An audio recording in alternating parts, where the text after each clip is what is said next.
Welcome to the program. My name is Marty Schenkman, and I know that many of you are incredibly busy with tax season as accountants, and for everyone that does estate planning with 2020 year-end planning. And what we're doing is taking a little detour to talk about some tech issues that are really of critical importance for everybody. And even though we may be very busy, this is stuff we can't overlook. And we have my own personal IT guru, Peter Fiddler, who's going to lead the charge, and I'll introduce the rest of the crew as we get going. But let's get started. And for 90 minutes, we're going to try to pack in as much practical advice as we can. I don't know that I'm going to give you any advice, but I get to ask Peter questions, and he can't bill me because it's a webinar. So I think it's a winner all the way around. Now, let me just take a second and make a few comments. The PowerPoint is available for download on the web console while the program is on. So if you didn't get the PowerPoint previously, all you have to do is click on and open the little caret for handouts, and you can download the PowerPoint. Second, the email that you got 1 day and 1 hour before had a link to the Schenkman Law website, and the PowerPoint's available there as well. And if you miss out on both of those, and I'm saying this because every time we do a webinar, we get like 20 emails. How do I get the PowerPoint? We're going to post the recording of the webinar and all materials to the schenkmanlaw.com webinars website. Peak Trust, which is one of our sponsors, you'll hear from them in a second, we'll post it to their site. And Interactive Legal, you hear from them in a second, it'll be posted to their website as well. So lots of places to get it. And I don't know if WCA posts videos to their website, but it'll certainly give you the recording if you want it as well. So lots of places to get it. And just as a reminder, there's about 50 webinar recordings on Schenkman Law.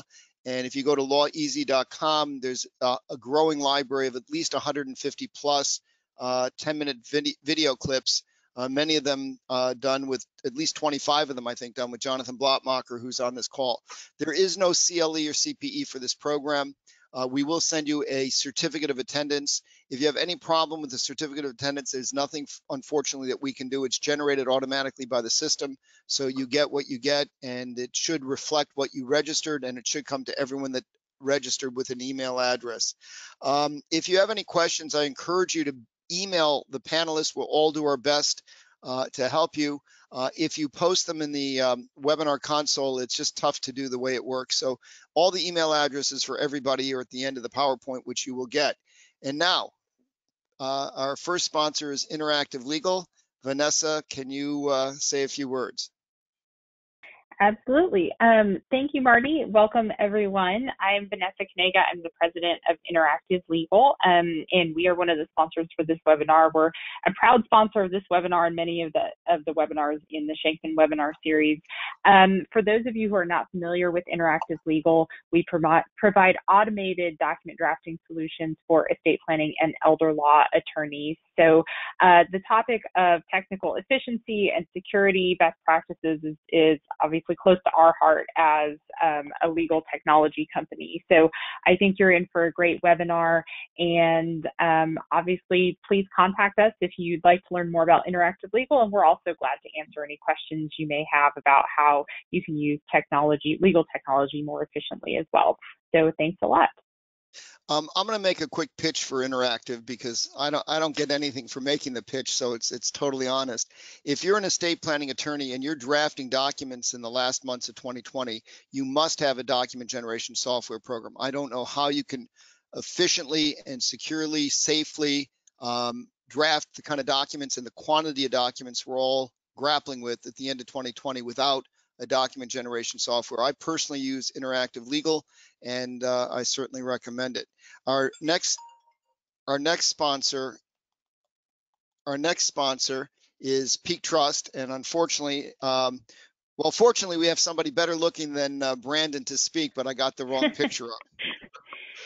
No worries. Good afternoon, everybody. My name is Nicole King, and I'm a trust officer here at Peak Trust, and we're pleased and honored to be able to sponsor today's presentation. I'd like to take this opportunity to tell you a little bit about Peak Trust. We've been in business for over 20 years. We have offices in both Alaska and Nevada. We are a full-service trust company, and we offer flexible and customized administrative services for all types of trusts. We'd love to speak to you. So please don't hesitate to contact myself or any member of our team. Our contact information is here on the slide, or it can be found at our website, www.peaktrust.com. And so with this, I'll turn it back over to you, Marty. And I'll make a cheap free plug for Peak. That's my personal trust company as well. Most of my family trusts are with Peak. And again, if you're a practitioner doing estate planning in the end of 2020, once you take those documents that you created using document generation software, where do you go? You go to Peak, because they will give you an incredibly quick turnaround in a trust-friendly jurisdiction. If you don't believe me, ask Jonathan, because I think he helped write all the laws in Alaska that help Peak do what it does. So, well, and can I just add a footnote there today, Marty? I just did a transaction with Peak that was extremely urgent, and everything got turned around within 24 hours. It's a done deal just before we started this webinar. I think Mary and I should be getting like a commission or something, at least wow. Some Kentucky Fried Chicken dinners. So every webinar that I do, and this is a practice I started more than a year ago, and I encourage all of you and all the organizations you work with to do it. I try to feature a different charity for each webinar, because why not do a good deed if we can? The world certainly needs more good deeds out there. AANE is a wonderful, wonderful organization that does really amazing stuff and has been instrumental in helping a number of my clients, and I can't speak highly enough of them. So I'm going to turn it over to Brenda and let her tell you a little about AANE and their wonderful mission. So it's not only a charity that you can support and should support and that your clients can support, it's also an asset that you can use for clients that have family members living with on the spectrum. So Brenda. Excellent. Thanks so much, Marty. And you took my pitch. That's awesome. Yes, we have services people can access. So hi, everyone. I'm Brenda Dater. I'm the Associate Director of the Asperger Autism Network, otherwise known as AANE. And we were founded 24 years ago to meet the mission you see in front of you.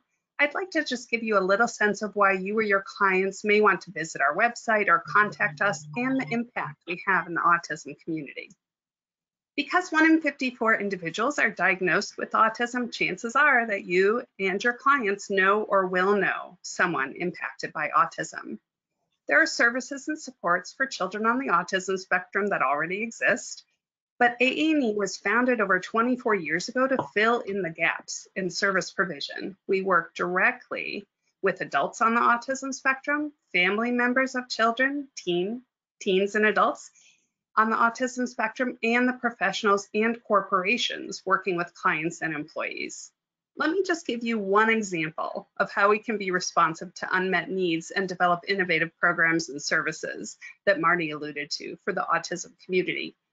So many people think that the ratio between men and women, boys and girls on the autism spectrum is 4-to-1, but at AANE through the years, we've really seen a trend that looks more like 2-to-1 of a ratio in practice. And as a result of that recognition that girls and women on the autism spectrum are often undiagnosed or misdiagnosed, we created a webpage, targeted resources, and specific support groups just for women and girls. All these programs fill immediately, and the webpage has turned out to be the most visited page on our site with over 35,000 unique visitors a month. 20 years ago, we served 1,000 people a year.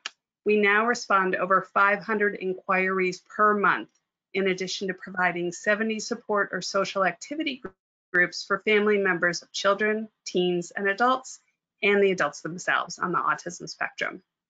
When the pandemic hit in March, all of our services and programs moved to virtual platforms in 1 month, and our demand has doubled over the past 6 months. Whether you or your clients are looking for information, guidance, coaching, support, or community for themselves or a family member or friend or client or employee, AANE is here for you. It's easy to learn more about our specific offerings and talk to us. Just go to our website right there in front of you and click on the Contact Us link. Thanks so much, Marty, for including us. My pleasure. Thank you, Brenda. We're ready to roll, so let's begin. This was just another quick little note. Did you want to say something, Mary? I think that came from you. Yeah, it's been a tough year for a lot of people. So one of the things we've been doing as a law firm, we've been fortunate to be super busy in the estate planning areas and helping clients with the various COVID relief. But it's been just a big community effort trying to get people through the pandemic. And one of the things that we've done is just prioritize healthcare responders and people on the front lines. And it's, there's been a lot of gratitude for that. And I just think it's kind of a way we can give back and take care of those who are taking care of us. I think that's wonderful. We've done a couple of things. We sponsor meals periodically for first responders, both in the hospitals, police, ambulance corps, and so on, in my hometown and of Danbury. And every time I go shopping, I shop for the local food bank, and a couple times a month I try to drive over and physically deliver large quantities of food that we buy. I never realized it, but food banks have, many of them, doubled, triple, quadrupled the number of people they're serving, because there's a lot of people really struggling now, despite what the stock market seems to be doing. And the food banks don't get a discount when they buy food. They buy food no different than going into a Costco or someplace like you and I would. So let's get started. And Jonathan, if you can turn on your camera, we could. That would be great if it's working. Oh, Marty, I thought I was. I thought you could see my pretty face already. No, you didn't. You didn't show up. So at any rate, our key speaker today is Peter Fiddler. I'll let him tell you a little about his background. Peter is an incredibly bright guy. He, unlike many people in the tech world, can actually speak the English language, not just technicalese. And Peter has been an instrumental help in my practice. And Jonathan, who is coming on, there he is, revolutionized my practice. I think he gave a lecture in 2011 at Heckerling, if I got the year right, about the practice of the future. I drank the Kool-Aid, went paperless. It took a few years to do, but we went paperless and started going cloud-based. Peter and others have helped me work remotely for almost a decade, which has gotten easier and easier as the technology has advanced. And when COVID and remote work started, about the only thing that we have to do is pick up the mail periodically for the little bit of snail mail that people still insist on sending us. Mary will have some thoughts to share on that. We've made it pretty clear in all our standard letters that please don't send us anything physically, just do it electronically. So Peter's been instrumental, and the other speaker, along with Jonathan and myself, that will be the backup choir for Peter, is Mary Vanderneck. And Mary is not only a wonderful human being and a brilliant lawyer, but she's probably the most technical savvy lawyer I've ever run into. And she's great, and I'm glad to have her. So Peter, why don't you lead the charge, and the choir will chime in as they have insights and thoughts. And like I said, I'm going to use this as an opportunity to ask you questions. I'm ready for you, Marty. So good afternoon. I'm Peter Fiddler. My company is WCA Technologies. I am the president. We've been in business for over 33 years, supporting small, medium-sized businesses, particularly law firms, not-for-profits, and financial firms. It's an honor to present with you to you today and to talk about what we've seen in the last since March, early part of March, and what we've done with our clients, and Marty in particular. And now you have all these hundreds of thousands of people who are going to be returning to their office, and they've developed some real bad habits, whether they're using Dropbox or clicking on bad attachments or thumb drives or streaming music. And our goal is to make sure that these machines are as safe as possible. But sometimes you can train, you can retrain, and people are going to click because they just like to click. So what we've noticed over the years, or these past few months, I should say, is that people are putting Band-Aid fixes. They're using P2P sharing, file sharing tools. They're emailing themselves, and they're trying to solve their own issues without consulting the IT department. Not Marty, by the way. Let me add one thing here. Lawyers are required to keep things confidential. I mean, you're permitted to say I represent someone, but you're not even supposed to say what kind of work you're doing for them, basically without their permission. Now, it may be that your client doesn't care that you tell your neighbor that you're representing this person to prepare her will, but even that, I would suggest that you be very, very circumspect in what you do. And as a consequence, when you're using unsafe practices, as Peter was talking about, you may actually be violating ethical rules, which obviously no one intends to do.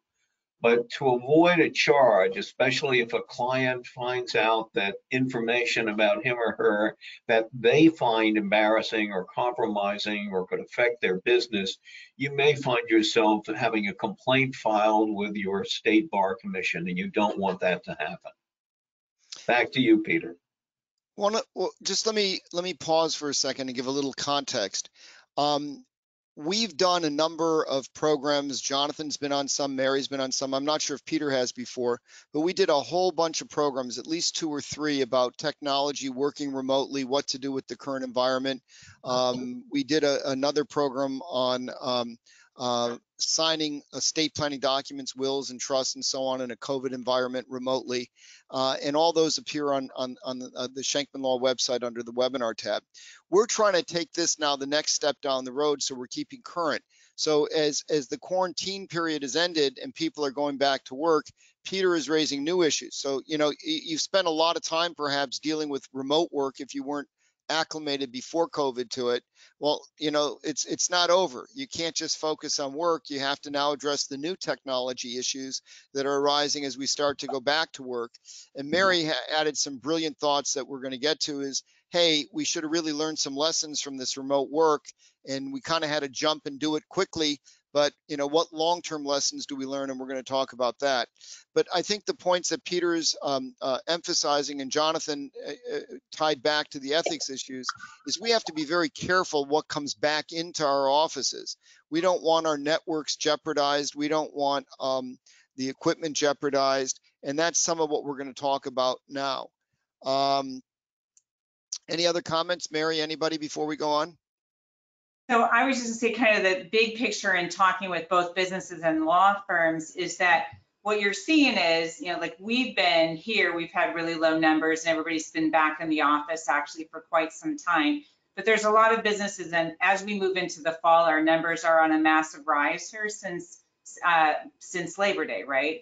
And so our hospitalization rate is suddenly a problem. So we're already looking at, you know, sending some people out because we have, you know, it's been a busy year, so we've got every space filled. So I'm kind of like to talk a little bit as we go through it, the context of, hey, we're bringing stuff back into the office, but also being prepared for, you might be sending some people home on a regular basis, or, you know, you might end up sending everybody home again one day. And that's kind of what we've done through COVID is look at that whole big picture. We're in a different situation.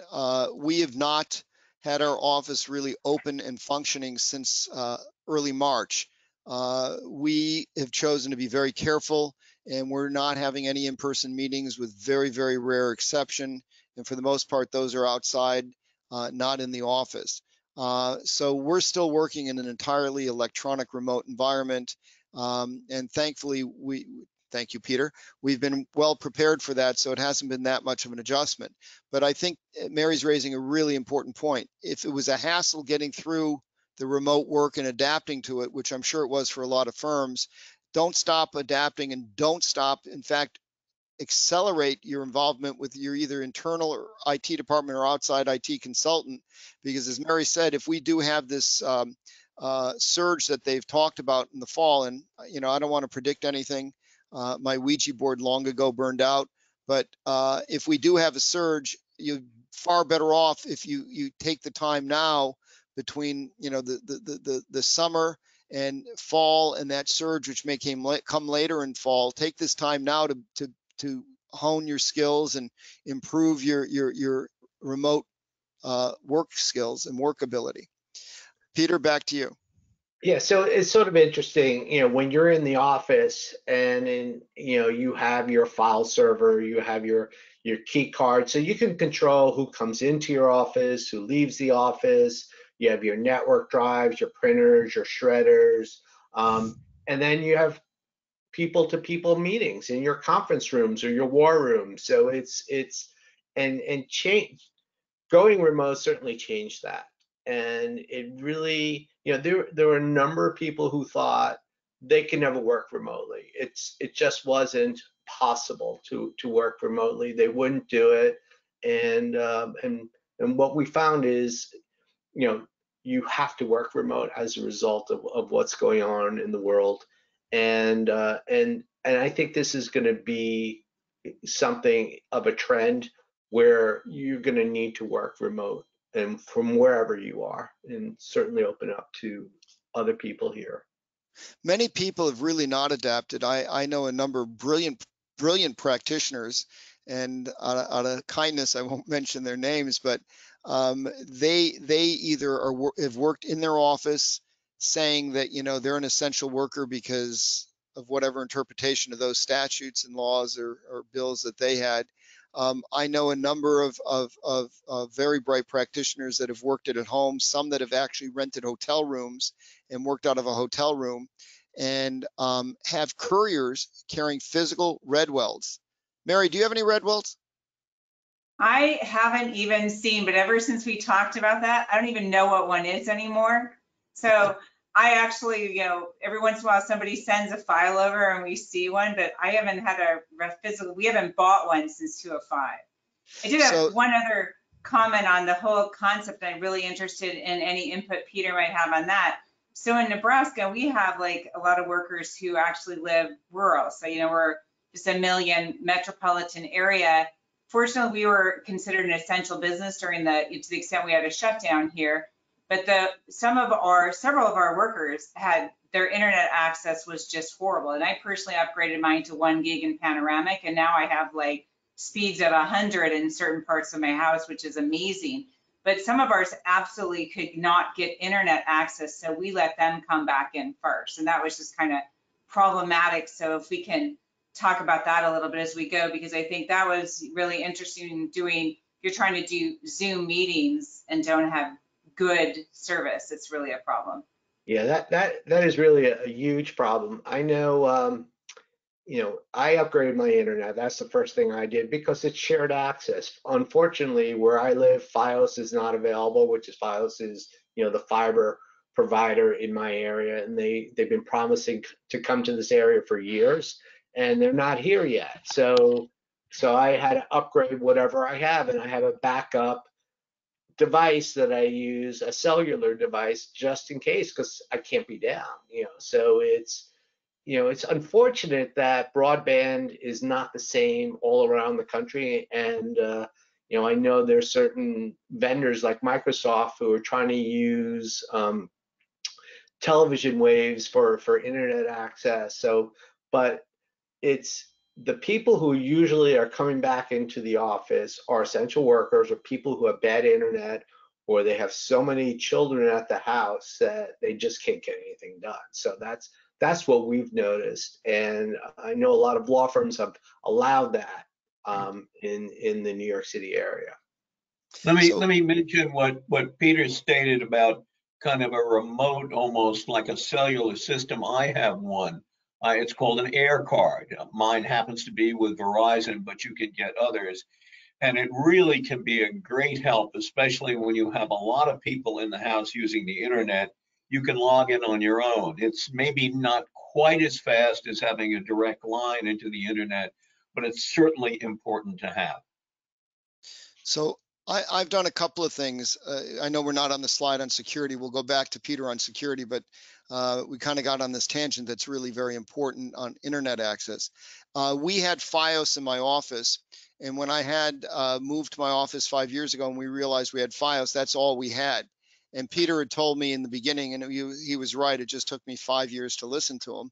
I usually listen a little more quickly, that I should have a backup internet. We've never had Fios down to my knowledge, so we've never had an issue.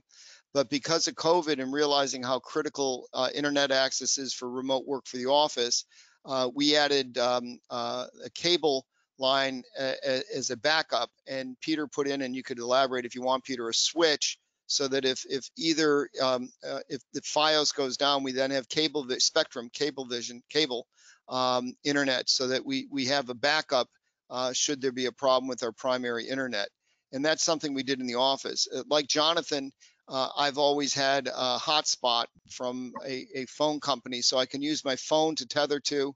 I have 2 cell phones just because I'm quite compulsive, and my hotspot. So I have 3 options in addition to internet.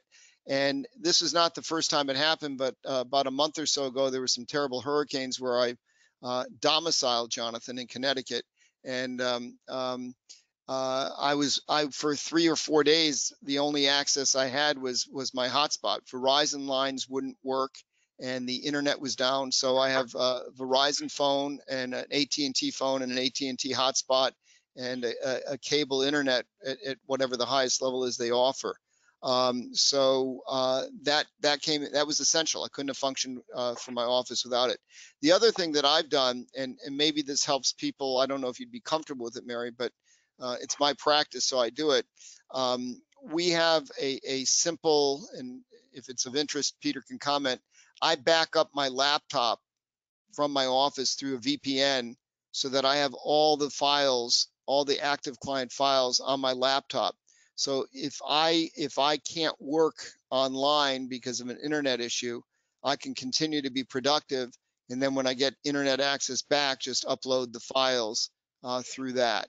And I started doing that a number of years ago because I travel extensively for several months a year.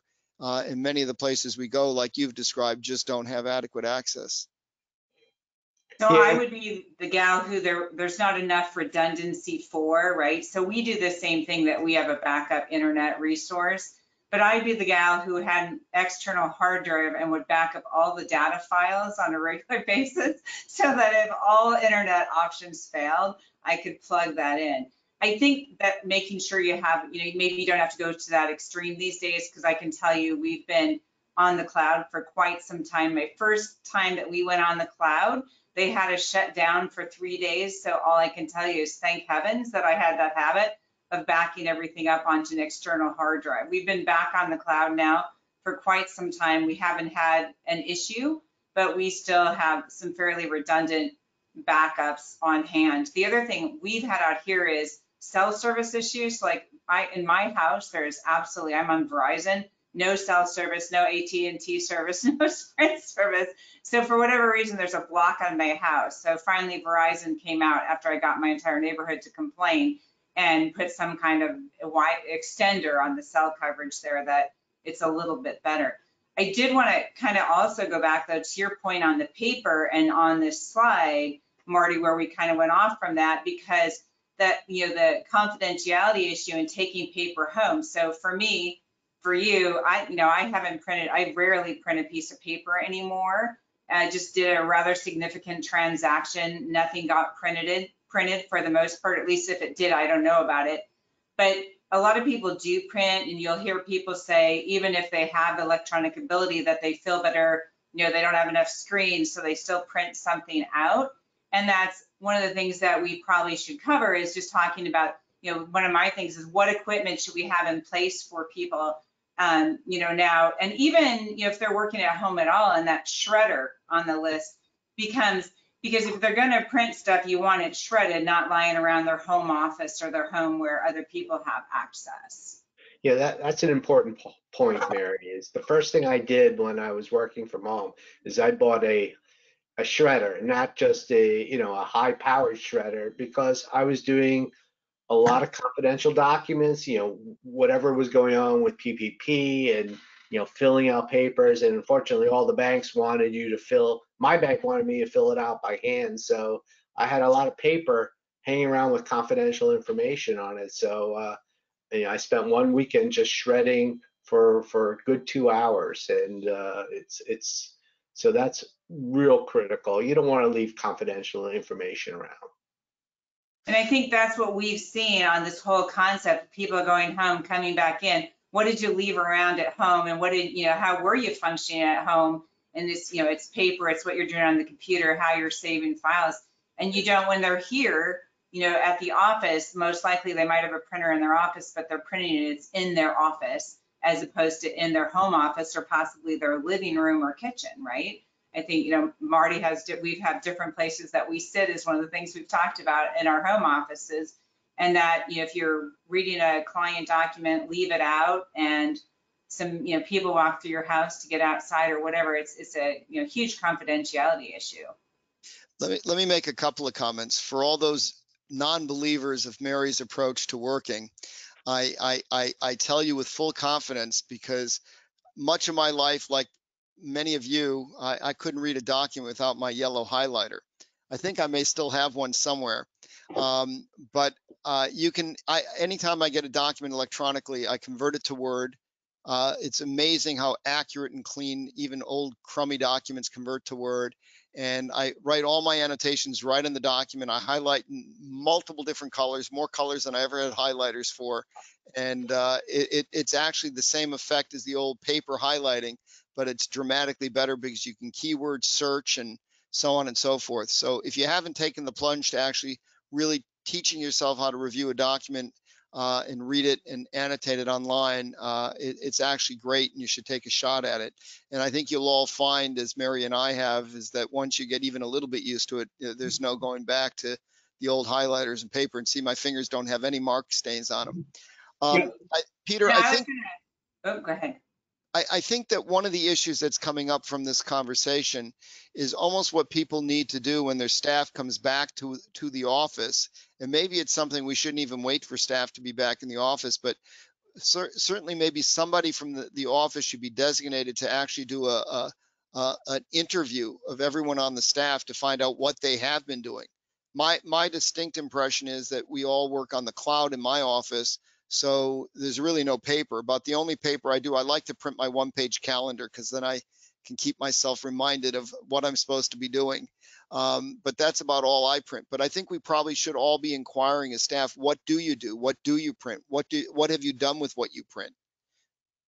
That's absolutely critical. So it's, and you mentioned, in terms of interviewing staff when you come back to the office, you talk about like who has access to your office now. You're not there now. So what's laying around your desk? That's the second thing I did, is because I was considered essential. I went into my office and I cleaned off my desk. There's a phone, there's a computer, there's some pens, but there's zero paper on my desk, because I just did a clean sweep of my desk and just cleaned it off. Anything that was confidential, I either put it in a locked cabinet or I shredded it if I didn't need it anymore.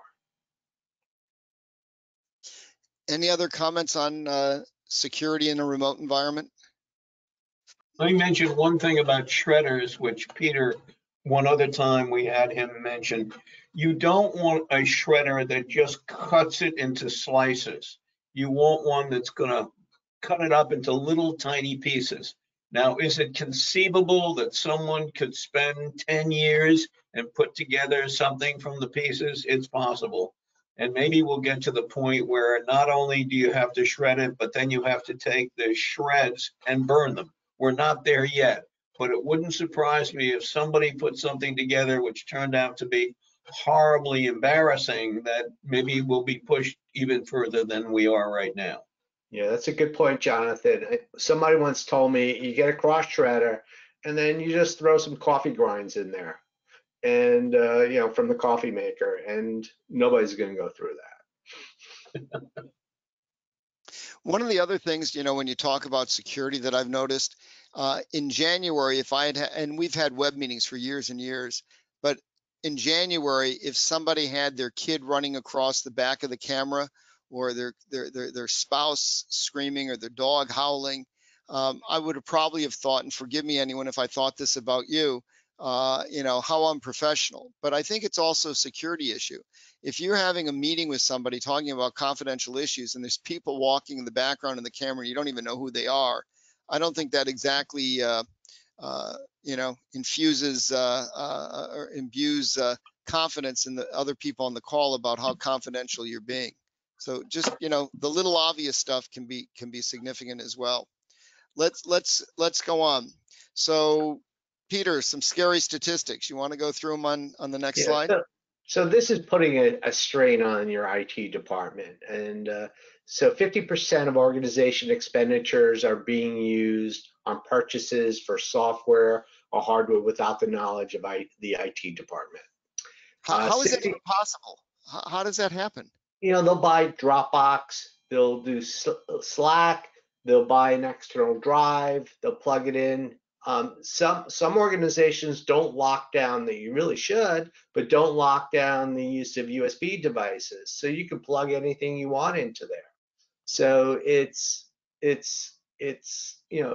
people. I back up on a USB occasionally, but it's the backup I do is encrypted. So but the layman's not going to know that. They're not going to know. So they're just going to copy files onto a USB device and leave it around. So these people are just going out and buying stuff because they think they need them. So 1/3 of attacks will be against people who are using these shadow IT resources, and 80% of the workers admit to using some software as a service product. So I was on a call with a non-for-profit, and this was interesting, and it's written in their policy. They are not to use Dropbox. They are not to use any file sharing software. And one of the higher executives is doing a presentation, and Dropbox just kept popping up. Your documents are now synced. Your documents are now synced.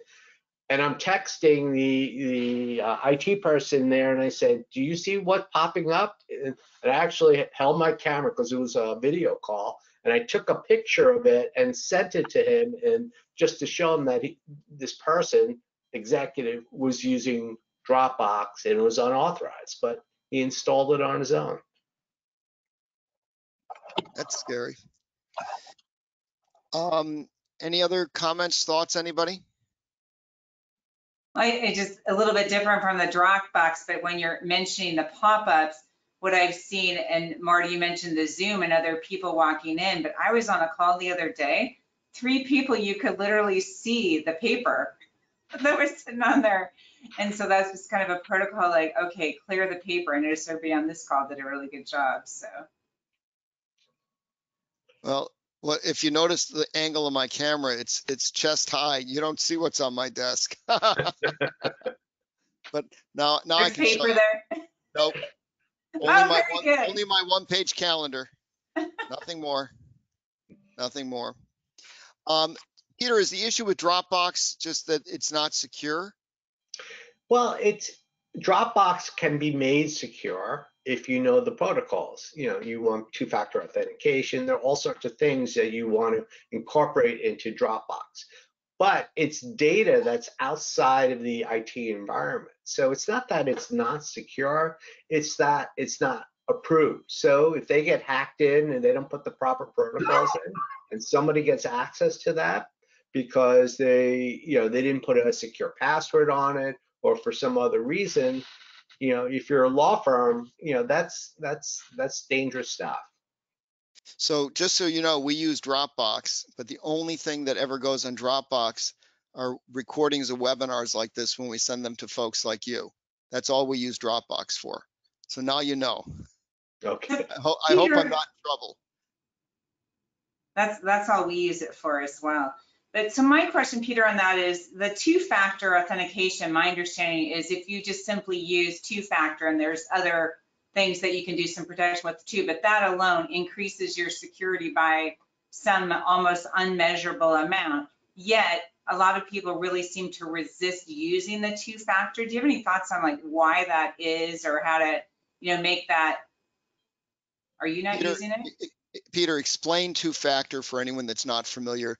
Explain how they use it. So not everybody's at Mary's speed. So two-factor authentication, you put your password in, and or you get logged in automatically, hopefully not. And then it's going to prompt you for a code. So the code is either a text or it's an authenticator app. So there are some authenticator apps that Microsoft and this Google authenticator, and it's one of those, and then you have to put a code in there. We use a two-factor called Duo, and all it is saying, is this really you? And my phone authenticates me by looking at the phone, and then I click yes, it's really me, and then I'm authenticated automatically. And it's not that difficult, right? And so my kind of question, and maybe maybe Marty sort of addressed that maybe some people aren't aware of it, but I've seen people log into financial accounts with a password only and not have two-factor. And I'm thinking, why would you ever set up an online account without having a second authentication process? I think the answer is you wouldn't. So maybe it's one, people aren't always aware of it. Two, do you think that sometimes people think, oh, that's just too much effort? People will come up with all sorts of excuses not to do something extra. I mean, when you walk out of your apartment, or your house, you don't leave the door unlocked. You lock the door. Three locks. Does it require some extra effort? Yeah, absolutely. You can't. It's literally 10, 15 seconds worth of effort. I mean, that's really it. It's looking at your phone. And I have a backup. So if my phone is lost or, it calls me on my house phone, for now. So there's all sorts of things that'll make it easier for you. I think a lot of people are just think it's too much of a burden. And it's really that's the baseline. That's where you need to start at two-factor. If you're still on single factor for any of your application, particularly financial, you're putting yourself at risk. No, so we have two factors to log on to our system at all. And then some programs have still two-factor to get into even after you've logged in. Yeah, so we have two-factor logging into everything. So we have it log into the network, into email, any financial app, our documentation database, anything, somebody got a hold of our documentation database. I mean, it's basically they have keys to the kingdom. So you really need to think about what data you're protecting. If you don't mind seeing your financial information out there, then don't use two-factor. But the odds are that you'll probably get hacked into if you're not using two-factor, especially with email. Well, and as I understand it, the current statistics say that it's not anymore a matter of if you'll get hacked, but when. And that once upon a time, they targeted the bigger law firms, but they found sometimes smaller law firms might be less lax and easier to get. So that and I don't know what the recent numbers are, but the hacking rate it's going to happen. And so the steps to protect yourself are just, it's just like you said, locking the door with a few locks. You're just not going to leave the house and let somebody walk in and steal everything. And in this case, it's your license and your ability to earn revenue, right? As an ongoing basis, it just makes sense. Right. Let me ask a question. We've seen this on the news. There are people who hack in and basically close down the computers, like at a bank, and say, if you want to be open for business again, send $100,000 to this particular account. What can be done to avoid that? I mean, can you imagine, Marty, if somebody came in and said, all your files are locked, you can't get at them unless you give us $100,000. I mean, I forget, there's some city like Baltimore that went through that. Baltimore, and yeah. Well, and let me give you a real example that's going on here this week is the University of Nebraska Medical Center. Are you familiar with that? One of the biggest medical centers in the country got hit by the ransomware this week. And now what I hear is, I don't know this factually, there's a $10 million ransom. But the bigger issue is, hey, the physicians, I had a client's spouse go in with potentially some horrible infection. A week later, they didn't have test results because everything was shut down. If you can shut down a major medical center, you can take out a law firm. Now, how do you avoid that? Do you have a triple backup system? I mean, let me try to answer it. And if I don't get an A+ on the answer, then Peter, you better call me right after this program. Okay. My belief is that we have everything in my office backed up on a network and to a data cloud on a regular basis with infinite backups, so that if somebody shut me down with that kind of ransomware, that you have so many layers of backup that we would just take a recent layer of backup and continue running and tell them we're not interested. Please tell me I'm right. So in your case, you're absolutely right. But a lot of people don't use technology like you do. So for example, they'll do regular backups and they'll do, for something, a technology that you're not using, if you're doing backups, you want to do a local backup, you want to do a backup to a cloud, and you want to do a backup in the office that's disconnected. So once a week, so for one of our not-for-profits, for example, we're doing once a week backups to a backup NAS, and we simply unplug it. So it's disconnected from the network. So it's just in case the on-site gets backed up and it's corrupted, and the off-site backup gets corrupted. It's not, I'm not saying it's not possible with you, but it's very difficult on the type of system you have, Marty. So I don't have to worry. You don't have to worry.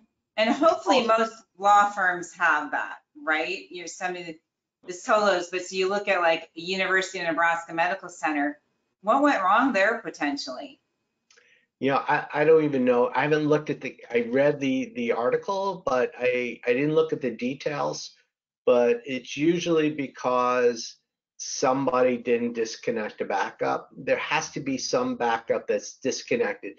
If I take a backup on a device and I pull it off the network and I just have it sitting on a shelf, there's no way ransomware can get, it can't hit it. So, I mean, the worst thing is now you're going to have to restore the data that's, let's say, a week old or a month old, or however often you do it.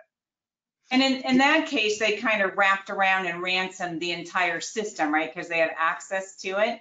But there's a lot of, other ways that I think people get attacked that maybe we can raise the level of awareness. And that's, say you have Office 365, which I think is actually considered one of the shadow ITs. And that but you can have two-factor into that, but a lot of times people don't think about the fact that, hey, Office 365 is essentially running on the cloud, maybe not off my system. And so somebody can get into my system as a whole, but somebody can also get into my Office 365, correct? They can get into your Office 365. What you need to do is make it difficult for them. So two-factor is one thing. And we can go into some of the other technologies because I'm covering that in some of the slides later on. As we go, okay. Yeah.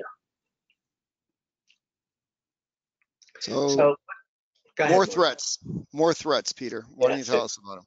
So obviously we talked about malware and ransomware and backdoor and significant amounts of downtime.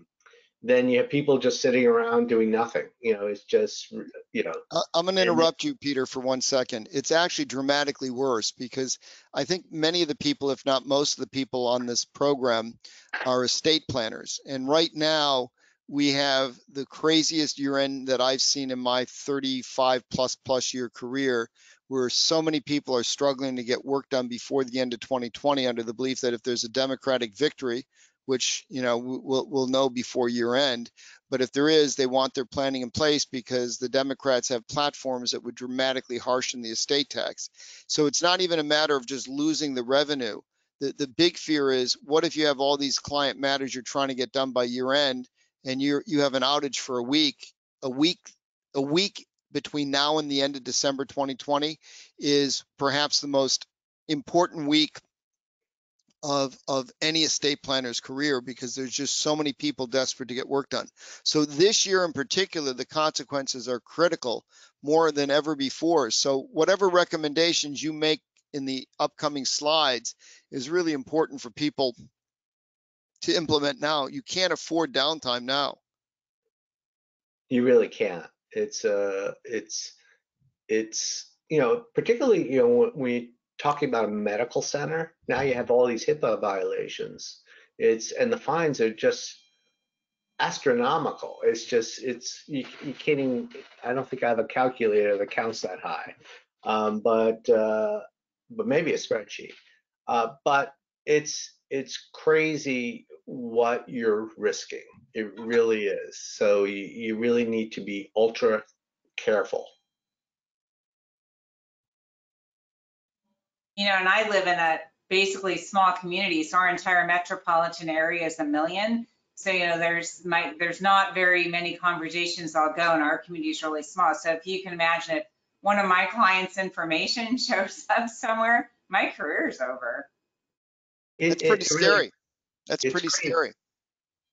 It really is crazy. So we talked about a lot of this stuff already in terms of file sharing programs and Dropbox and cloud-based, and people think they're just making themselves more efficient, but they're actually, it's data sprawl. It's all over the place, because somebody may use Dropbox, another person may use OneDrive, another person may use some, Google Docs. There's also, everybody has a sort of preferred, cloud-based applications that they'll use.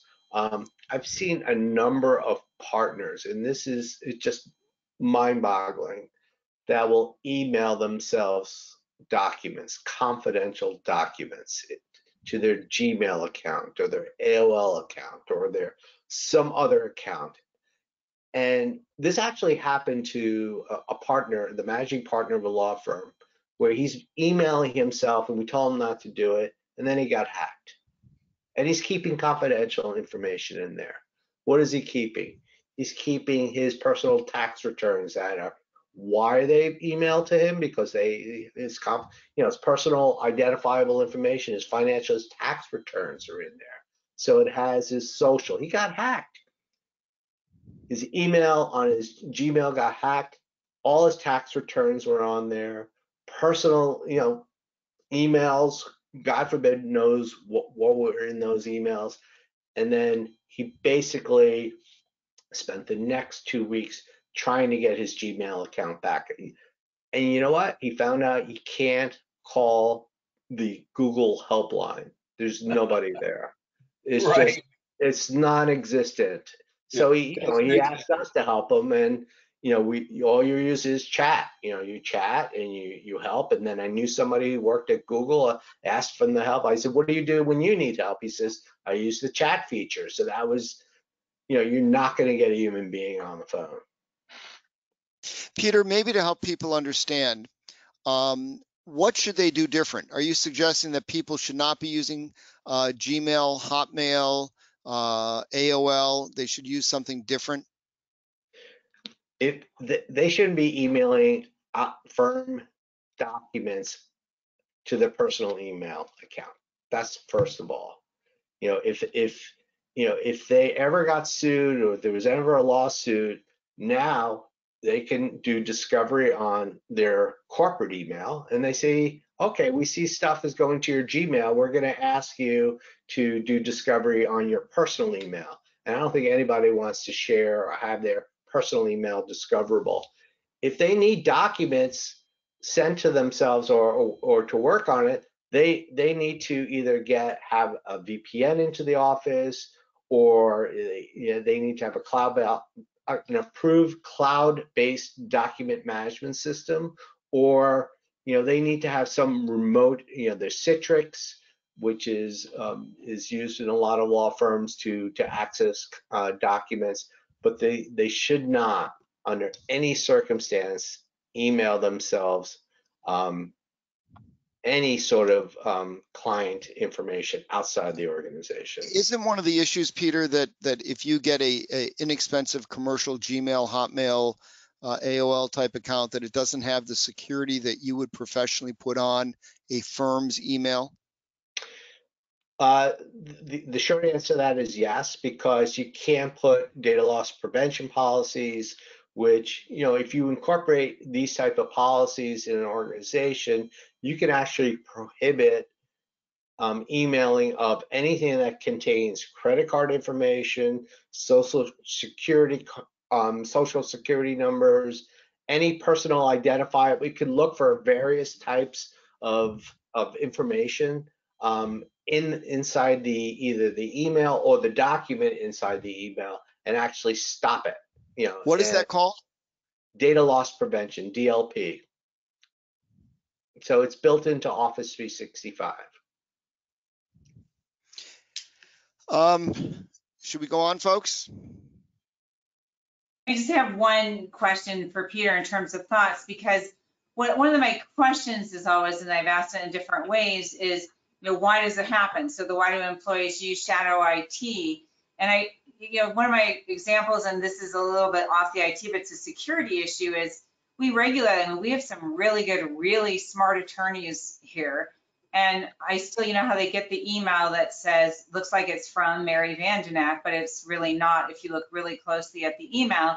And it says, hey, are you in the office? Can you run to the store and buy 10 gift cards? Right. And I've at least twice over the last several years had people who I think are super smart, and not think they are actually super smart, respond to that. And I get they think it's from the boss and they need to run and get that. But what that always tells me when I see that is going, sometimes it's just like not a complete awareness, right? So even though it's like, seems to me really clear that nobody should ever email documents to their home email for a whole bunch of different reasons, then, and if that's just like, hey, it's a sort of a not awareness, what is the answer to that? So, I mean, there has to be training, and there has to be, I mean, what we've done for our clients, and Marty, I apologize if we haven't done this for you yet, is new job. Is if an email is coming from outside the organization, it has a yellow banner on it. It says this email is from outside the organization. So that's you actually have done that. It says external email on a yellow band, and yeah. I'm sending you the bill for replacement yellow toner cartridges. But we could have made it white on white, but you would be very difficult to read. I think one of the problems that Mary is raising is even very smart people, the profession of all the allied professions, all the consulting professions. I'm sure as an IT consultant, you so often get overwhelmed. Work. It would be lovely if we knew that we had 6 or 8 hours of work every day, 5 days a week for the next 3 years, and it would never fluctuate. But you can't control when work or emergencies happen. So all of us in any kind of consulting advisory profession, we all face times where we're just inundated and overwhelmed, and it's very easy when you're overwhelmed to let your guard down because you can't take that extra 30 seconds to focus. I mean, one of the things, just to be unrelated to the topic, but because of how busy I've become with this year end, if I'm doing a lecture or a webinar, if they can't put the date of the webinar in the subject line, I email them back saying I can't respond without the date in the subject line. I don't want to spend time looking over my calendar trying to find where this webinar or speech is that they have me doing if they can't put the date somewhere prominent. But we all get overwhelmed, and it's very hard.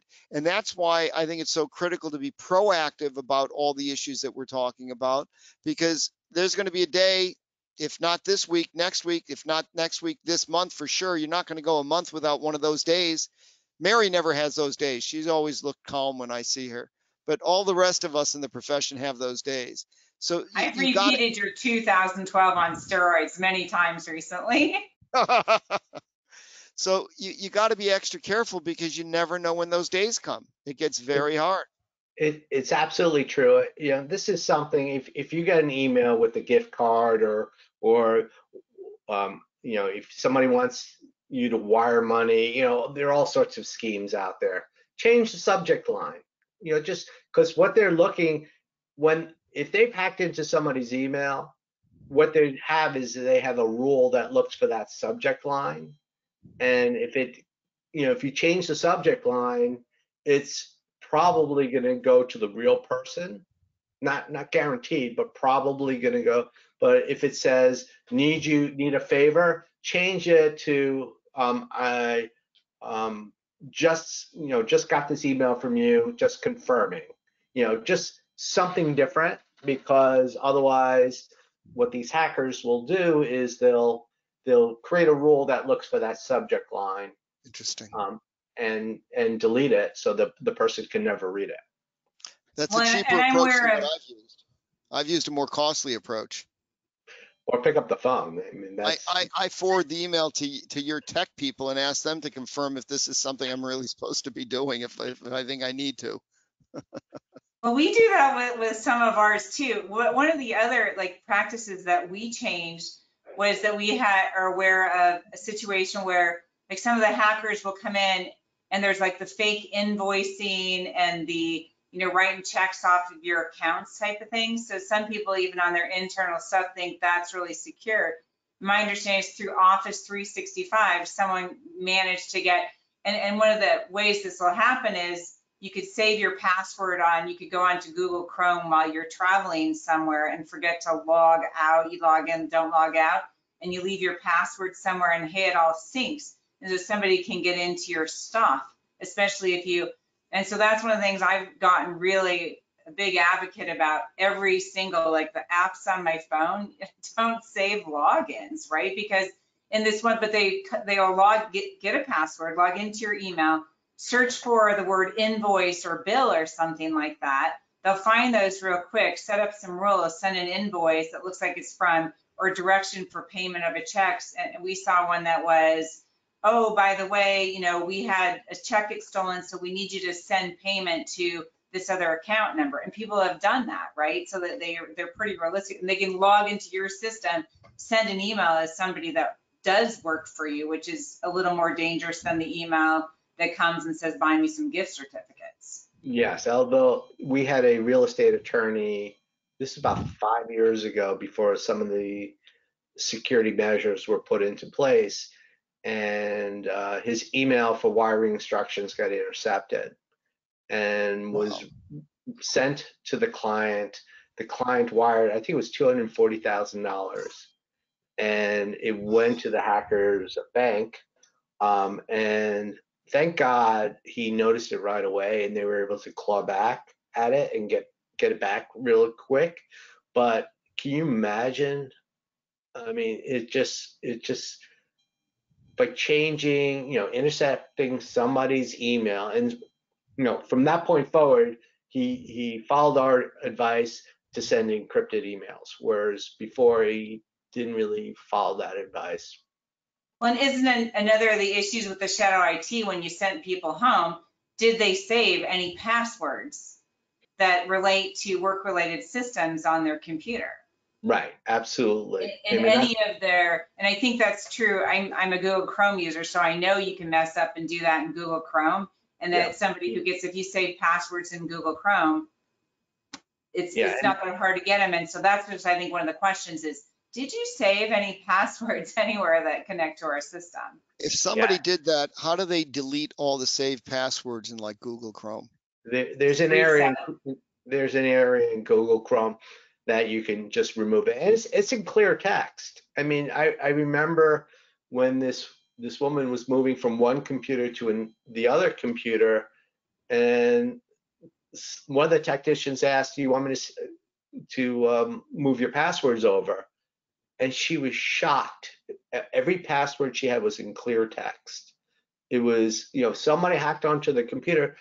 They could just do an export, and then they have every password they ever used. And credit card information and bank information. And that's where those that don't, log into a financial account and don't use two-factor, their passwords saved. Wow, that's like that's a no-brainer, right? Absolutely.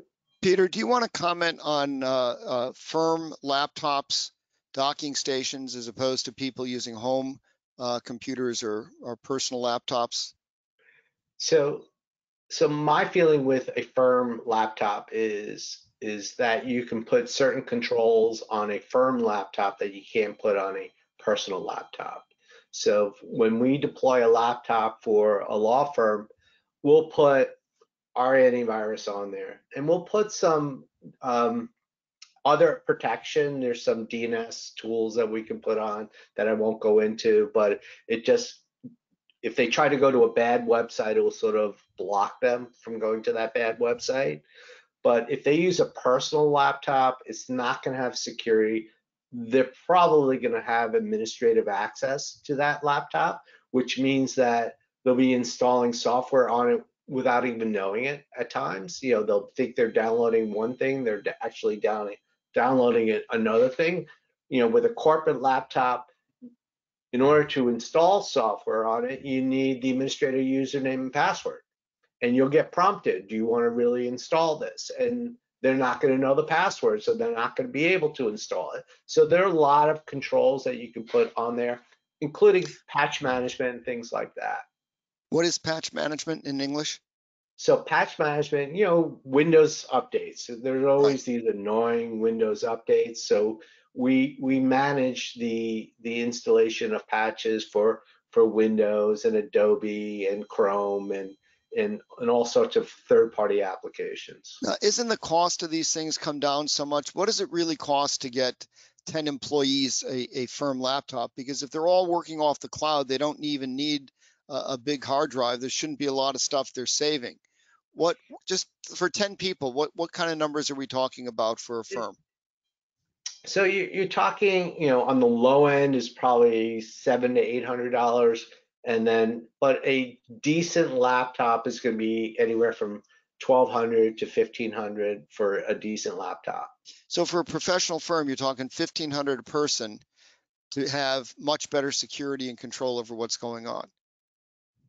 And so, what we're doing is we adopted so we have a computer replacement policy.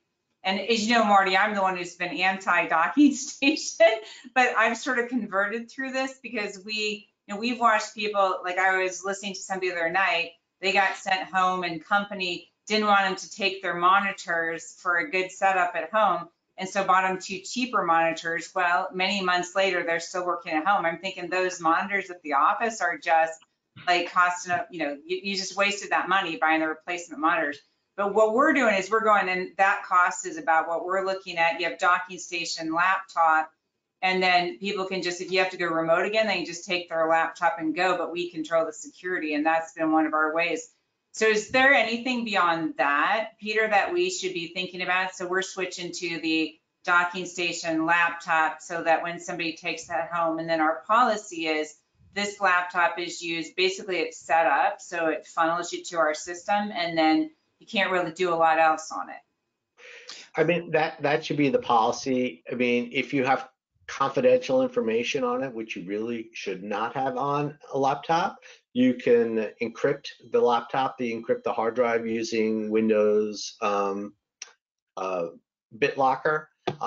And that's something that's built into Windows, but you have to be very careful about that, particularly with patch management, because when you reboot, it's going to prompt you the password to actually get onto the laptop. So, but the policy should be nothing should be saved on this laptop, but people are going to, when you open up an email, you open up an attachment, it creates a temporary file that gets stored on the local computer. So you should also have some automation in there that actually clears out the temporary files every so often. Just for those on the call, we had actually had on the calendar, I think September 15th, we were going to get new laptops and docking stations for everybody. I never called you, Peter, because with the crush of 2020 planning that is beyond anything I imagined, I'd rather shoot myself than get new laptops now. But you're on the top of the list right after the New Year's ball drops in Times Square. Okay. So is that gonna work this year? Yeah, we're gonna all watch it remotely. Anderson Cooper's gonna have a 3D image of himself there. You had some more comments. I think we've already covered the shadow IT comments. Should we go on to the next slide? Here's I would like to ask one question before we did. Just kind of, is there any other categories, any other things that would be in that category of shadow IT that we didn't listen that people should really be thinking about as we have employees coming back to the office, or just working remotely sometimes and in the office sometimes? It's all about creating an inventory of where the data is, and so it may be on software devices, hardware devices, but it's or even portable devices. Some people may have an iPad. The other thing that's important is when people transition their phones. They get a phone and they go to the Verizon store and they get a brand new phone. And a lot of times they don't tell the IT person, and they just hand in their old phone, which has firm data on it. They don't care. Or it may not have the password, or hopefully has the password. But now you have a phone with data on it, and And, the question, there's always a policy in place. In order to get a new phone, you need to wipe that phone if you're going to be handing it in, you want to do a clean wipe of the phone and then get the new phone and you set that up, but it needs to be scheduled. So there's no sort of purchase for the moment. So those devices, the portable devices, you just need to have an inventory of everything they've done and everything they've worked on for the last 5, 6, 7 months. We should put together a questionnaire of what a firm should hand every employee, and not just employee is the wrong term, every person working in the firm, partner and otherwise, to fill out about what they've done with IT, especially with remote work. Do you have such a checklist, Peter? So we don't have a checklist for that. I mean, in terms of hiring, firing protocols, we have checklists. But we need to create that checklist of when people are actually coming back to the office. Why don't we do that? I think that would be incredibly valuable to people.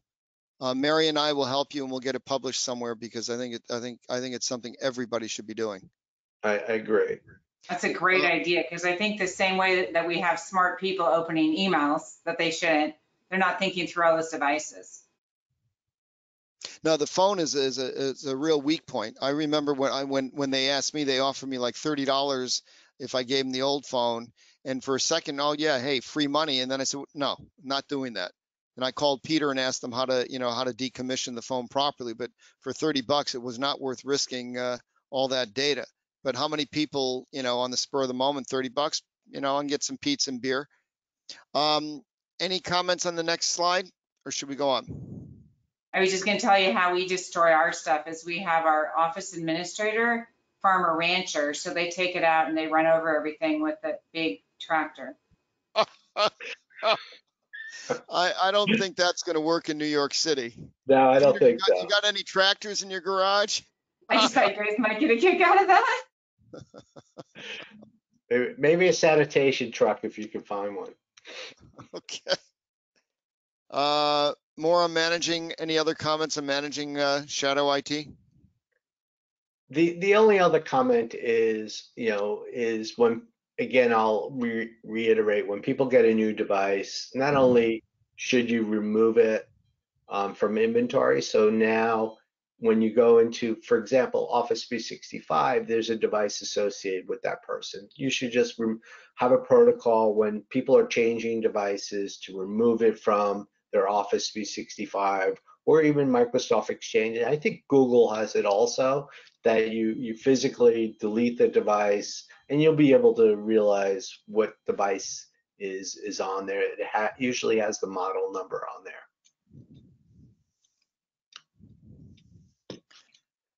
Going remote again, Mary, I know you had some very good insights on this, and I think this is something a lot of people have off radar. They've adapted to whatever extent they've adapted. Many really haven't, to working remotely. The people having couriers bringing red welds back and forth. But another remote work environment is certainly plausible if we have a surge in COVID in the fall, and fall is here. It's the end of September already.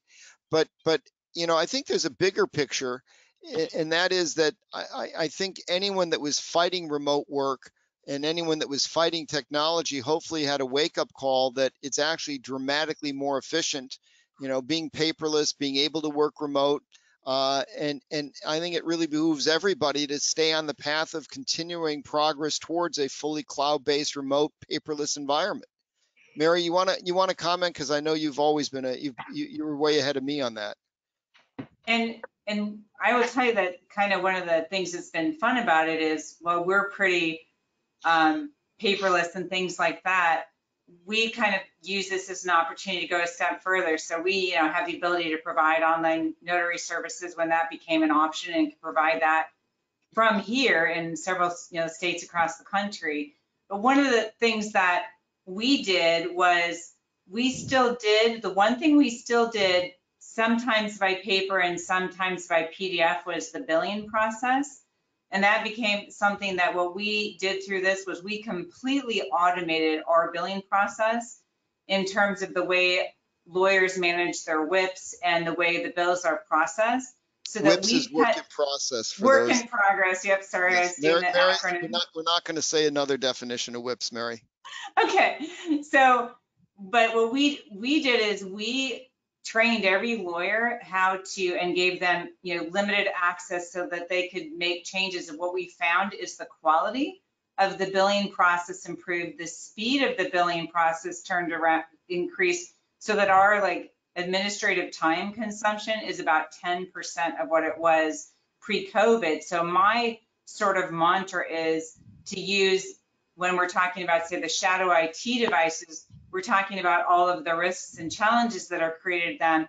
But to the extent we're interviewing our partners, our employees who went out, it's also a thing of embracing innovation. So what did you try and why? Sometimes this gives us an answer really to a process or procedure. And like you, Marty, we've been incredibly busy. We've hired like 6 people in 8 weeks. And as we bring those new people in, we ask them questions. In the eyes of a beginner, everything is possible. In the eyes of those who are experienced, nothing is. So it's really listening to what did you, why did you try this? Instead of just saying, oh my gosh, you can't send your email, send documents by email. The question is, well, why did you do that?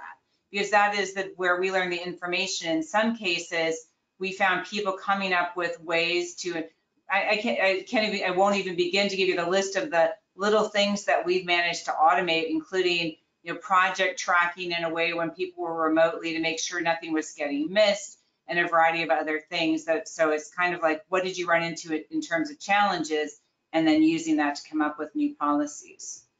I think that's a brilliant concept, and I know that it was in some of the slides, whether it's this one or another one, but instead of chastising somebody for doing something wrong, do exactly what Mary said. Ask them why you did it. And the kernel of value that may come out of that is an understanding of something that you can make more efficient, because sometimes people do things not because they're lazy or ignorant, but because they want to make things more efficient. And if there's a kernel of value in that, why not adapt it? No, I agree 100%. Your technology department is your partner. They're there to support you. So there should be open communication between the users and the technology group that supports you. So if there's something that's missing, you need to communicate that and say, you know what, I use this technology because I couldn't do this efficiently. And then what you do is then you come up with a solution, and it may be their solution or something similar, and you put it into place. And now you have something that's going to make people more efficient. And that's really what technology is about, is making people more efficient, not stopping them from doing their work, but how are you going to make somebody more sufficient? So it's important to review, what people's challenges were, what policies are in place. Do the policies need to be changed? Maybe there's some policies that are so restrictive that people aren't able to do work now they're in this remote environment.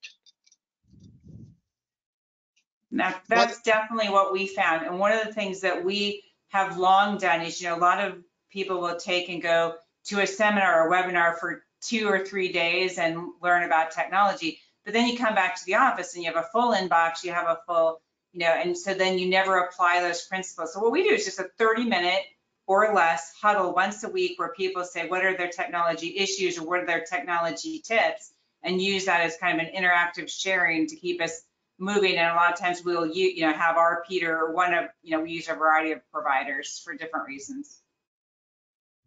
I mean, the only item on here, we've talked about a lot of the different items. Mobile device management we didn't really touch on, but it's really controlling any type of mobile device that if you lose it, you have the ability to wipe it remotely.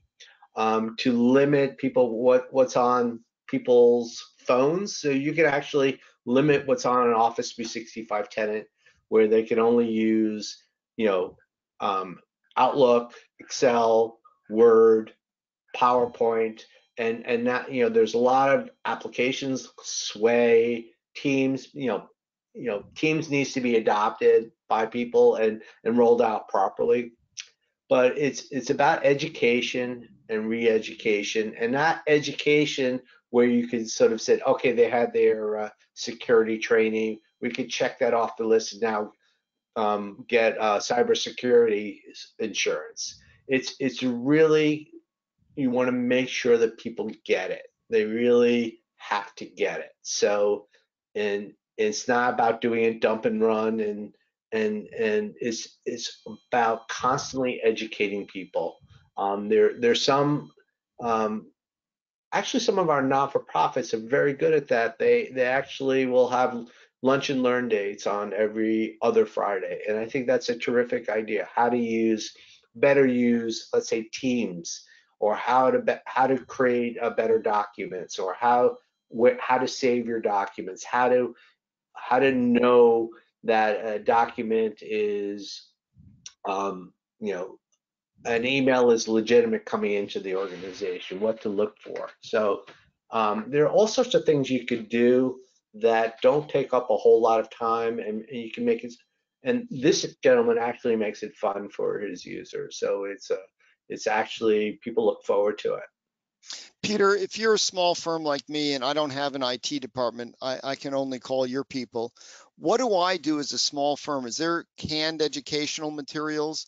I know that there's webinars like this one, but I have found that a lot of the webinars that I've tried to attend on tech are just either incredibly technical, so I don't follow them, or just not very practical. What do small firms do? Where can people on this call get that kind of information?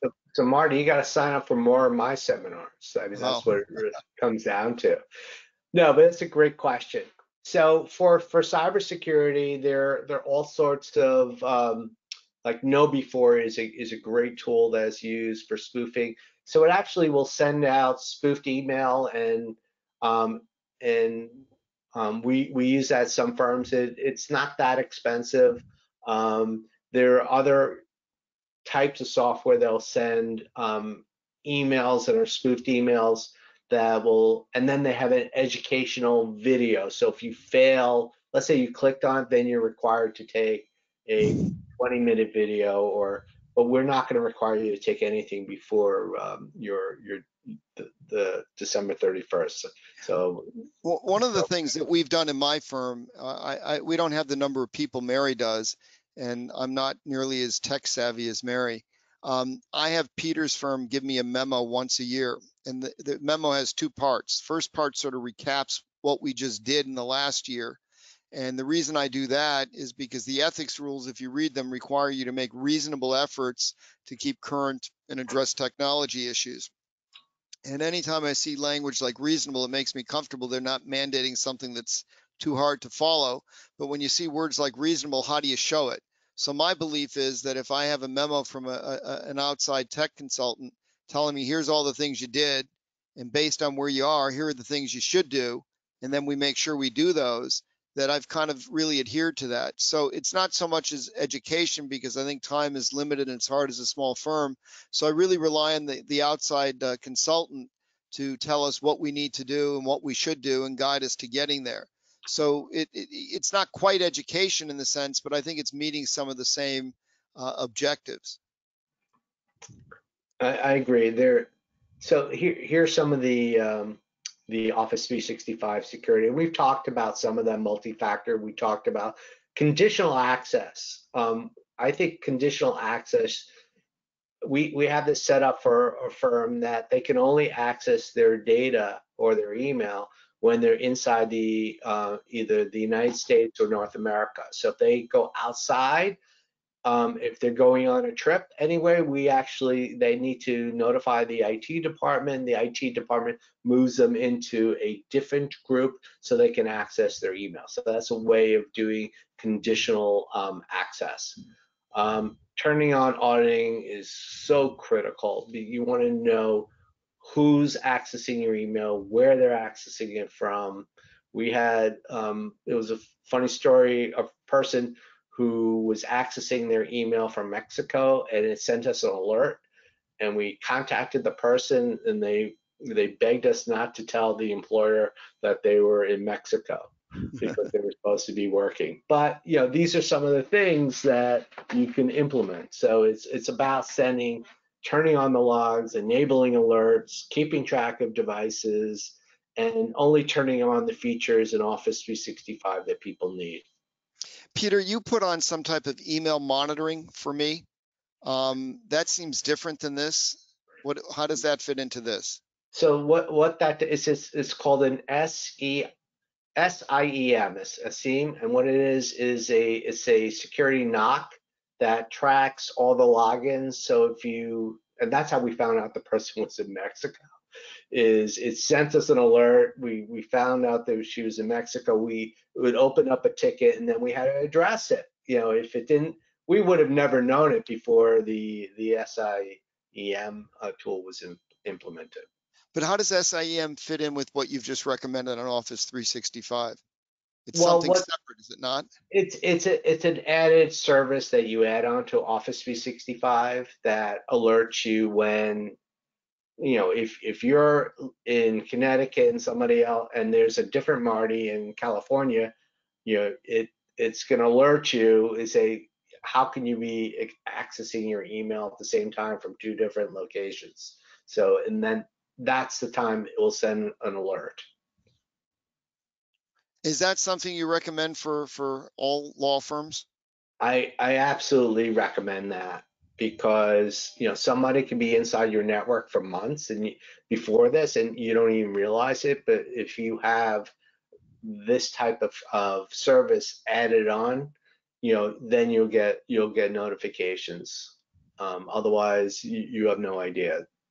No technology guy is going to go and look through the thousands and thousands of logs that are generated. You need some artificial intelligence that's going to decipher this information and then send you alerts. Passwords. So I can't emphasize more that you should have sophisticated passwords at home. It's 8-character passwords can be cracked in 2.5 hours. I know because I've done it. And this is recommended. If you can do it, have a separate Wi-Fi, separate network for firm business. I know, there's some devices out there. Meraki sells a device called the Z3 that will segment. You hook right into the Z3, and it will segment your business from the kids playing games, or your wife, or whoever else is using your home Wi-Fi. And highly recommended using password managers. I use it, and it's great for estate planning, because if something were to happen to you, my wife has all my passwords to every single account, but she would need to ask my son how to use it. How about changing passwords? How often? So what I've been doing, it's very sort of controversial, because there was an article in the Wall Street Journal about 4 or 5 years ago that said the more times you change your password, the less likely you're going to remember it. But it used to be every 6 months, every 9 months. But what I've been doing personally is I let the password manager create the password for me, and it's stored in there. So my passwords are 26 characters. I couldn't even tell you what any of them are. So I use a password manager as well. And so once you use the password manager, the need to change goes down, because you just have everything. You have a password to your password manager. So that's the only one I have to remember now, right? That's correct. And that one I should change. And that you should change, and that should have two-factor authentication also. We have to talk about that, Peter. Okay, I'll put it on the list. All right. Why don't you explain how LastPass or one? I'm not familiar with 1Password, but I've looked into LastPass. I just haven't done it yet. Why don't you explain how that works for some that aren't familiar with it? So what LastPass does, it stores all your passwords. So if I'm on my banking site, it'll automatically, and I'm authenticated, it'll automatic, with LastPass that is, it'll automatically put my username and password into my banking application, so I don't have to remember it. But it So, also generates very, very complex passwords. yeah, So there's not a risk of somebody very easily breaking it. that is correct. So a lot of times when I'm going onto a site for the first time, I'll go into LastPass and I'll say generate password for me, and you could say how many characters you want. So it could be, and it really depends on the website, because you could, some characters, some passwords on some of the banking sites don't like certain characters, so you can eliminate those characters. So but it will generate anything from 8 characters to, and I think, I'm not sure what the max is, but most of my passwords are greater than 20 characters. And it also fills it in automatically, as you said. So if you have an array of passwords, you don't have to know any of them. That's correct. And the only password I know now is how to get into my password manager. That's it. And if you aren't using a password manager, then don't create a file and call it password, right? And don't adopt a password policy where you use password 1, password 2, password 3, or variations, because as soon as they hack one, they've got all of them. That is correct. And the dark web, I mean, some of my passwords from years ago got on the dark web, and that's what scared me and said, you know what, I'm using a password manager, because a lot of my passwords were similar, except for the numbers at the end, or numbers in the beginning, or special punctuation. You know, everybody puts a asterisk or an exclamation point at the end. There was a YouTube video out there that I probably should share with you at a different time, that just a comedian talks about passwords, and it was absolutely correct. It was I'll have to share that with everybody at some point. Two-factor authentication, I think we've talked about. Is there anything else that you want to explain on that, or we're good? I'm good, I think. Okay, the one Mary, thing, yeah. The one thing I wanted to put on there is be careful what you put on social media. You know, just be aware. This actually happened to, I'm just checking the time, I think we're at 5:33. We got about 5 minutes, a couple minutes. We'll wrap up. To a person who wrote gave a presentation on hacking, and it was on the internet, and some guy saw his presentation, a hacker, and basically, you know, said, I loved your presentation. I'm sending you my presentation. I would love for you to look through it. I just want to make sure I'm not plagiarizing or using any of your material. And then he sent the guy the presentation, and he ransomwared his entire environment by sending him some ransomware through the email. Mary, why don't you beat up anyone that still has paper? And forgive me for my one-page calendar a day. Would you forgive me? Yes, if you're still using paper, just stop. That's my lecture. There is absolutely no reason for paper. I was at a large regional law firm before I founded my own, and we'll never forget the cost of people looking for the misfiled document. And I will tell you that in the 15 or 16 years I've now been paperless, we've never lost a document. And so there's just no reason to print. I had a new guy start recently who printed out his email. I'm like, what are you going to do with that? There's no files here. So I have to tell you that if you aren't paperless, you will, the minute that you become paperless, and I'm happy to send you my outlines on that to help anybody along. And we've gone, every time we find paper, if there is some paper around or somebody's accumulating paper, we look at that and say, how do we get rid of that? When we had too much mail coming in, if we had paper subscriptions coming in, we're like, stop those. We're going to get them electronically. If we had people sending us original documents back, we changed our process on those documents. And through this pandemic, it's like we don't have a lot of mail. So our person who used to open mail is, fortunately, she has not fortunately, but she has an ill husband, so she's still on furlough, and we are doing fine. We've done everything we can to convince clients to send things electronically, especially now with COVID, because it's too hard to go and physically retrieve mail. Although we do it weekly, but the volume of mail compared to what we used to get 5 or 10 years ago is insignificant. I will admit that it is a scary thought going paperless. I remember being very worried and uncomfortable. And the solution that I found to it was to do it incrementally. And every step of the way, when we got rid of another realm of paper, it was just such a relief of burden, such a pleasure not having it, that I couldn't wait to go to the next step. But we did it incrementally. And I think if you get a plan and you do it piece by piece, step by step, so that you understand what you're doing, it should work really fine. I did a pretty lengthy memo on how we went paperless, what we did with all the physical paper when we got rid of it. If you still have that much paper in your office, if you email me, I'll gladly share the memo. It was written specifically for an estate planning practice.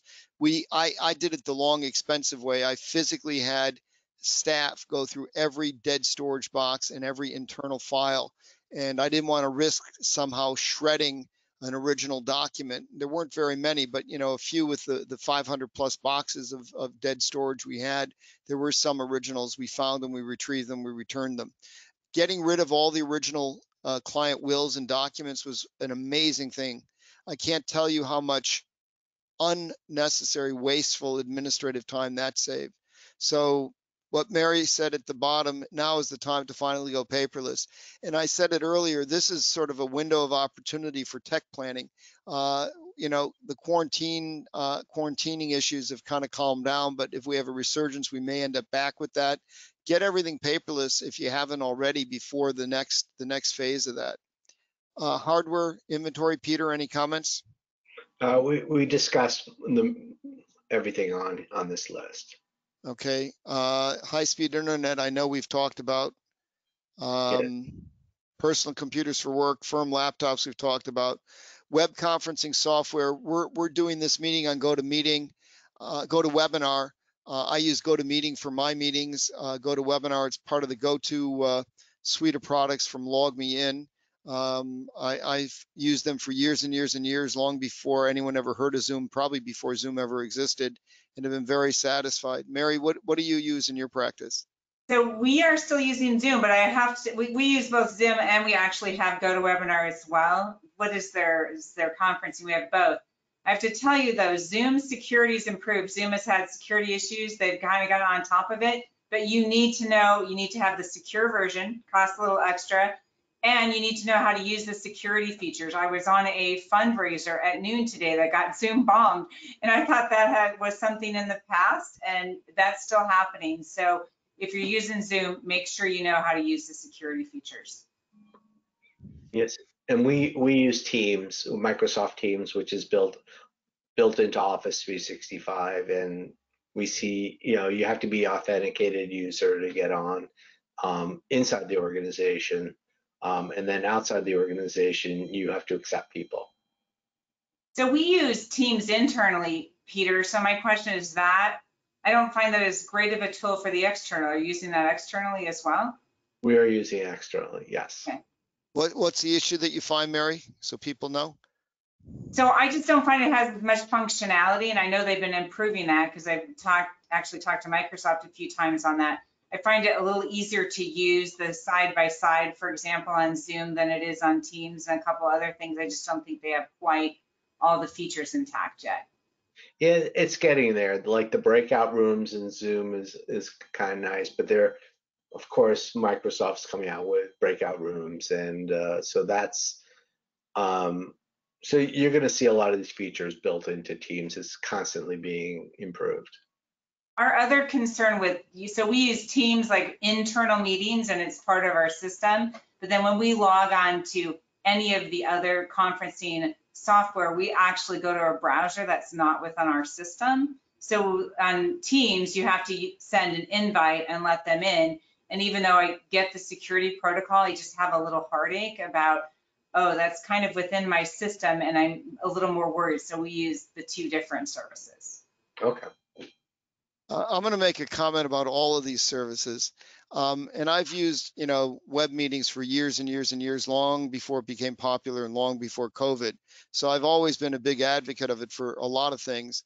We just expanded it in one minor sense with COVID, is that initial meetings and things are done online, whereas those I used to have in person, I kind of prefer actually meeting somebody once. But I think all this stuff is grossly overdone. And now what seems to happen is if you could have a 10-minute phone call, it becomes a 30-minute Zoom meeting with everybody making jokes about your COVID haircut and your quarantine, beard and whatever. And I think that, hopefully the novelty will wear off and we can get back to focusing on whatever's the most efficient instead of having 30-minute meetings when we could have a 10-minute phone call. I mean, even though the technology is wonderful, and again, I've used it for years, we should all try to stay a little more efficient and a little less silly, if you will. And my theory's become, if the phone conference worked before, the phone conference works now. And I sort of will, I'll control setting up the meeting and I'll make the call on what we're going to use. Yeah, I find that the best thing for web meetings is to have a document on the screen that you're all working from collaboratively, or if you're reviewing a document with a client. A lot of the other stuff, it just gets silly and it doesn't really make efficiencies. Peter, security assessments? Yeah, so engage a cybersecurity firm. We did it. We had somebody, plant a device inside our network, and tell us where we had vulnerabilities, and then we close the gaps. And then you close the gaps, and then you have them come back in for the second time, just to make sure that you did what you said you did. So it's important to constantly, at least on an annual basis, to have a cybersecurity firm come in that specializes in it, and we don't.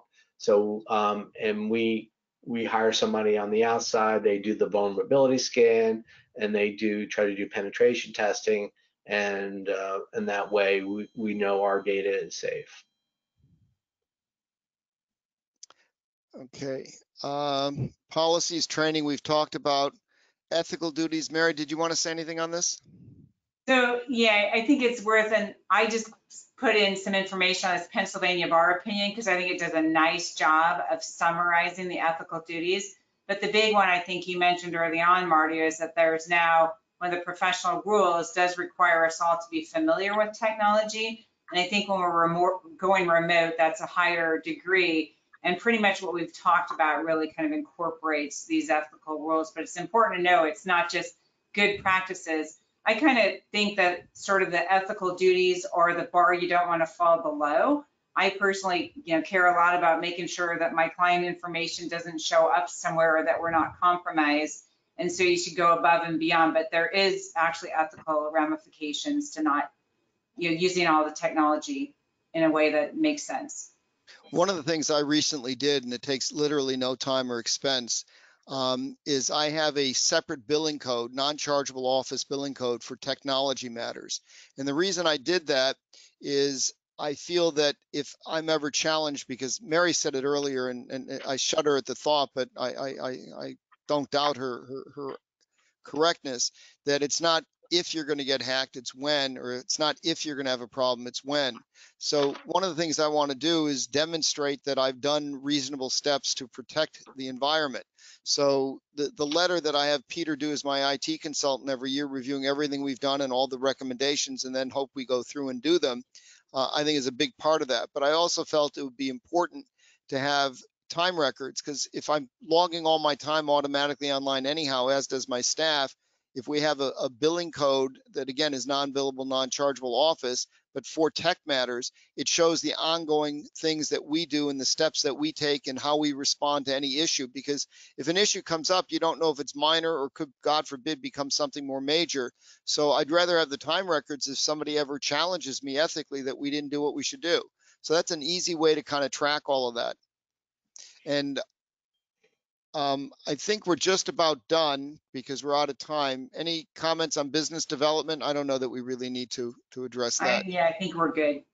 Okay, so any final comments from the two of you? Peter, why don't you go first? And No, Just some I think if you bottom get line anything, recommendations. if you get anything out of this, just be very thoughtful about what tools, where your data is, and just be conscious of where everything is, whether it's on your desk or on a USB drive or in a separate email account.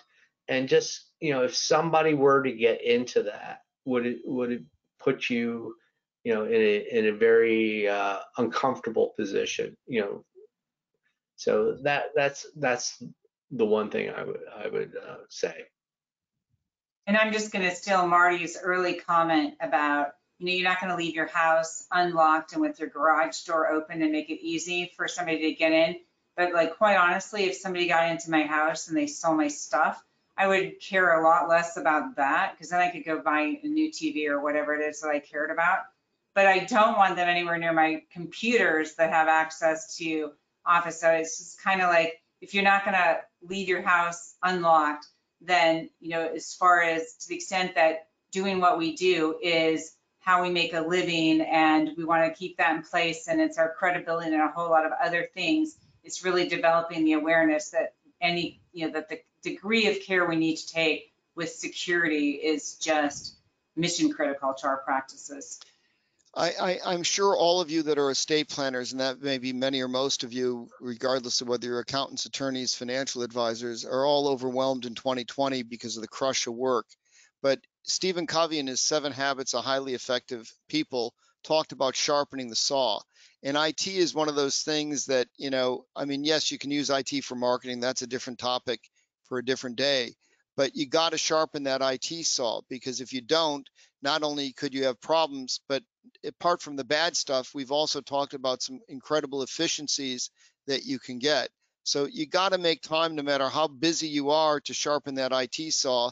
And hopefully what we've done is given you some ideas to do that. So I want to thank our sponsors, Interactive Legal, Peak Trust.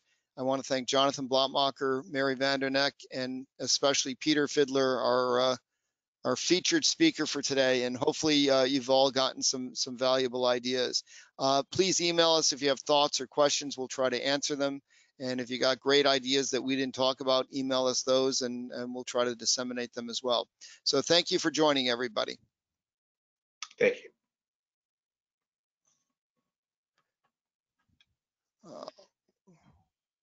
1 second. Okay. Thank you.